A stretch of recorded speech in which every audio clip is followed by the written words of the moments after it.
Good evening, everybody. Brian Neubert here from GoldandBlack.com. Once again with our GoldandBlack.com Purdue Basketball Daily series. Yes, we are still doing these, even though we haven't done one in a couple of days. I don't do them on game days, and there was a game earlier this week. I guess I just forgot yesterday. I have been waiting for a certain piece of news to fall into place before I did another video. And as you know, by now, if you're paying attention, that piece of news fell into place this afternoon as Gicarri Harris committed to Purdue. Kind of an anticlimactic. Did I say that right? Anticlimactic or anticlimactic? Anyway, you know what I mean. Kind of a suspenseless ending to this, contrary to the suspense that was kind of manufactured in the court of public opinion. I thought this was done months ago. I had stories written in June, in October, and then it was just updated the other day for when this finally happened. Obviously, he went through a little bit more of a process than I figured he would. I think it's been Purdue all along for him, and Purdue had to have him.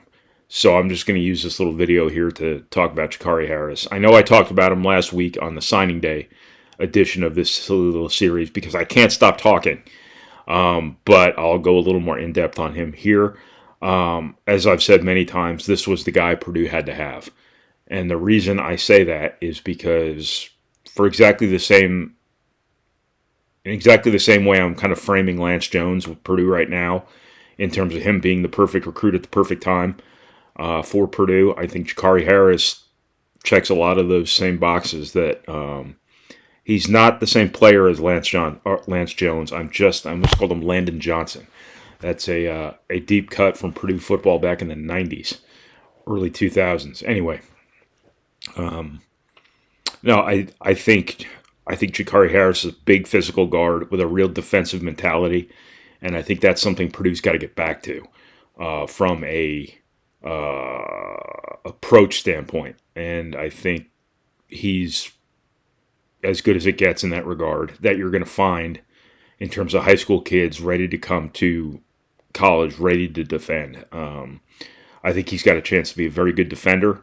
Most importantly, he has the desire to do so. But other than that, he's big, he's physical, he's long, he's hard to get around. And I think people don't think about that as much as they think about like lateral quickness and things like that. If you're hard to get around, your lateral quickness isn't quite as important. You look at guys like Keaton Grant over the years, no Joe Eastern to a certain extent. They were just big, wide guys with wingspans that you just had to really, really kind of use cutbacks to get around. And I think Gicarri Harris has that going for him. But he's a competitor, and again, he's going to want to defend. On top of that, you know, every time I've seen him play, he's been a big time shooter. He's got a pure shot. When he makes them, he doesn't hit anything but net. When he misses them, he doesn't miss by much. This is a really hard combination to find, folks. A potentially big time defender who can shoot. Ordinarily, if you get a big time defender, there's often a trade-off with that at the offensive end of the floor. But at least in terms of jump shooting, I don't think there is that trade-off here because I think he's a big-time shooter. I think he's a good enough ball handler to handle some point guard responsibilities for you as that combo guard that Purdue has used quite a bit. But I think he's probably going to be that 2-3 combo right now, like what Purdue's using Lance Jones in. And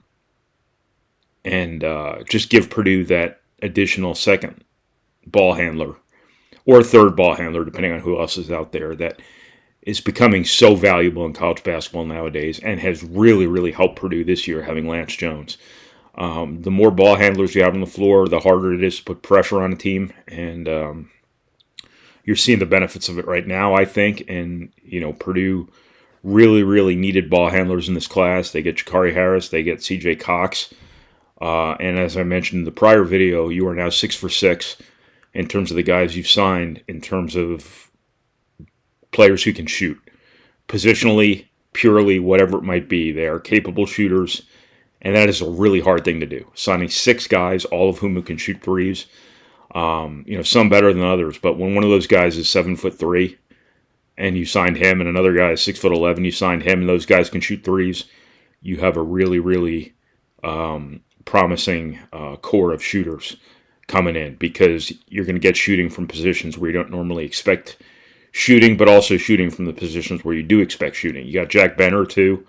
Jack Benner, Gicarri Harris, C.J. Cox, all in that 1, 2, 3 range. Jack Benner's probably not going to be in that 1 mix, but those are all guys from the backcourt who are going to be able to help you as shooters, good offensive basketball players. But the thing about Gicarri Harris and C.J. Cox too is that they're both guys who really want to defend too. And Purdue would like to be a little bit more pressure oriented on defense. It's not the same game as it was back in the early 2000s, but they'd like to be a little bit better at that. And having guys like Harris and C.J. Cox coming into the program is very much a step in the right direction. So that's what I got on Gicarri Harris.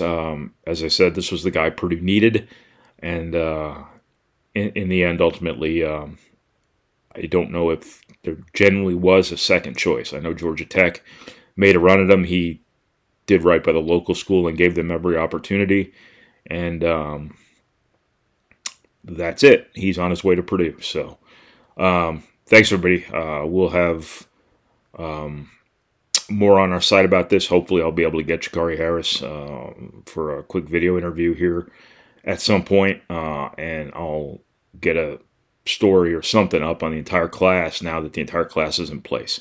So stay tuned to GoldandBlack.com. I leave for Hawaii Sunday as well, so coverage from the Maui Invitational will be forthcoming at GoldandBlack.com as well next week, so be sure to check us out. Thanks, everybody.